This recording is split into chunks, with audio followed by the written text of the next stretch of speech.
Entonces, para ese primer caso solo necesitábamos el ángulo. Ahora, para mirar que, digamos, para analizar cuando ya se está moviendo el objeto, vamos a hacer la misma estrategia. Entonces, tenemos el objeto, las fuerzas que actúan sobre él, solo que ahora sí se va a mover el objeto. Entonces, esto es la ecuación que va a valer para la segunda ley de Newton, ¿vale? Las fuerzas que actúan son las mismas, ¿sí? Es decir, acá tenemos mg seno de teta menos la fuerza de fricción. Si quieren le ponemos una K para, em, para representar que es la fuerza de fricción cinética, porque sí se va a mover. Y esto es igual a la masa por la aceleración, ¿no? Y en el eje Y lo que tenemos es, pues lo mismo, ¿no? N menos mg coseno de teta igual a 0, porque en el eje Y va a seguir sin haber movimiento, ¿no? El movimiento ocurre en el eje X. Ahora, digamos que yo les he dicho que la fuerza de fricción va a tener un comportamiento raro, y es cierto. O sea, lo que hemos visto hasta el momento es básicamente que el valor de la fuerza de fricción sube o cambia hasta llegar al límite, y una vez cruza este límite, lo que va a pasar es que la fuerza de fricción va a ser constante, ¿no? Entonces, cuando llega a este límite, salta a un valor constante, ¿listo? Y ese valor constante se llama fuerza de fricción cinética, ¿listo? Fuerza de fricción cinética. Y la expresión para la fuerza de fricción cinética es μk por la normal, ¿listo? Entonces es muy parecido a lo que teníamos para la fuerza de fricción límite, ¿no? Recuerde que la límite es diferente a la estática, ¿no? La límite es la máxima de la estática, y una vez saltamos, digamos que ese es el comportamiento de la fuerza de fricción, no va a cambiar, ¿no? Va a tener un mismo valor.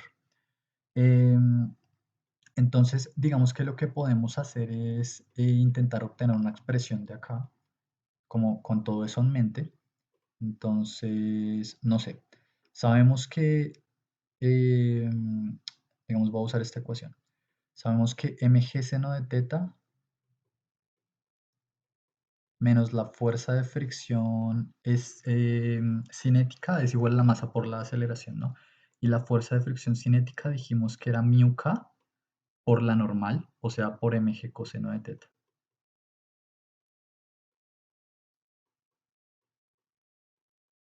¿Listo? Y eso es igual a la masa por la aceleración, ¿no? Entonces, básicamente lo que tenemos es una expresión que nos relaciona. Por ejemplo, podemos cancelar todas las masas. Tenemos una expresión que nos relaciona la aceleración en función del ángulo y el coeficiente de fricción cinético, ¿no? Y digamos que de esta ecuación uno obviamente conoce la gravedad. El ángulo lo tenemos porque es el ángulo al cual se va a estar deslizando el muñequito, o sea, el ángulo máximo, el ángulo mínimo al cual se comienza a deslizar. Entonces el ángulo lo tenemos, ¿no? Y si queremos hallar este μk, este coeficiente de fricción cinético, porque ya hallamos el estático, necesitamos la aceleración, ¿vale?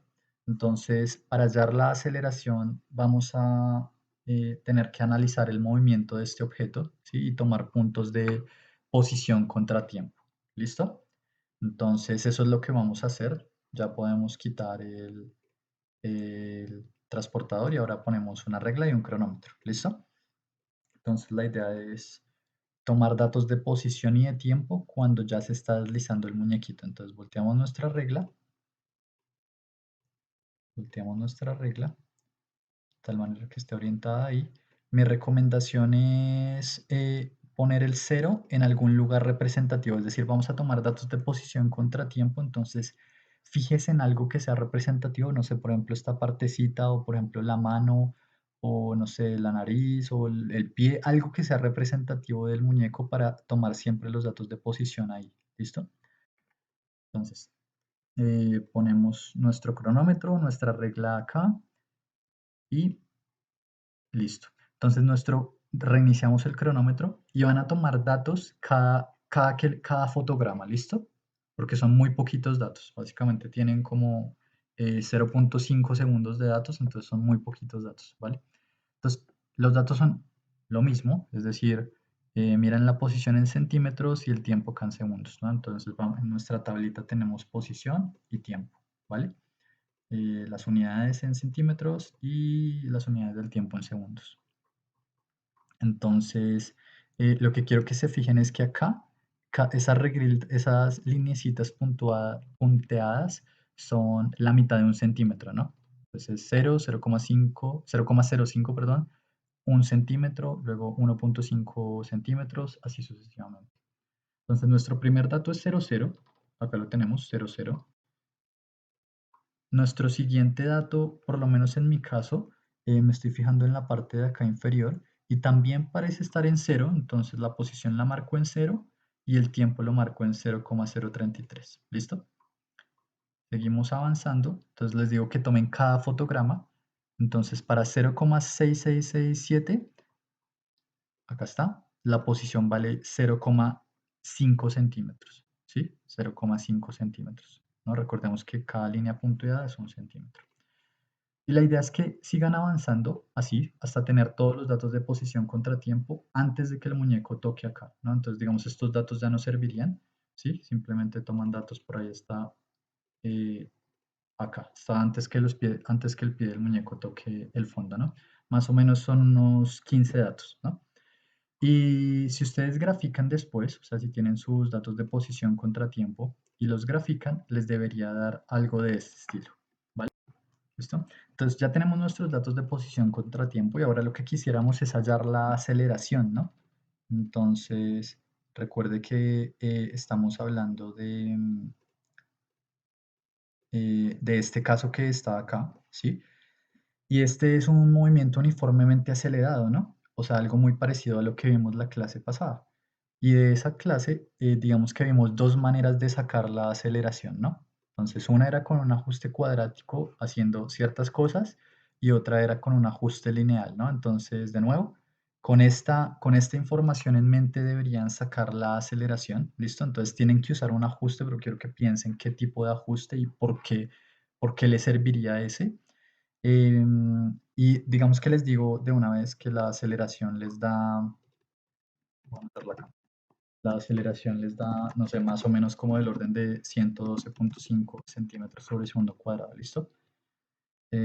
Si lo hacen bien, ¿no? Recuerden que tienen dos maneras de hacerlo, ¿no? Entonces, una era con una gráfica de velocidad contra tiempo y la otra con una gráfica de posición contra tiempo, ¿no? Entonces, les dejo que lo piensen. Pero el punto cuál es, que una vez usted tenga esa aceleración que va a hallar porque usted va a pensar y va a saber cómo hacerlo, entonces usted ya tiene esa aceleración, ya puede muy fácilmente sacar el valor del coeficiente de fricción cinético. ¿Sí? Y recuerde que basado en lo que hemos dicho del comportamiento de la fricción, uno esperaría que ese coeficiente de fricción cinético fuera menor al coeficiente de fricción estático. ¿Listo? O sea, que este sea menor a este. Sería lo que usted debería obtener, ¿vale? Y eso es más o menos lo que tienen que hacer de nuevo. O sea, no les digo cómo hacerlo porque ya lo vimos en el video pasado. Échale una revisada a ese video si no recuerda, pero quiero que piense cómo a partir del ajuste podría sacar esa aceleración, ¿vale?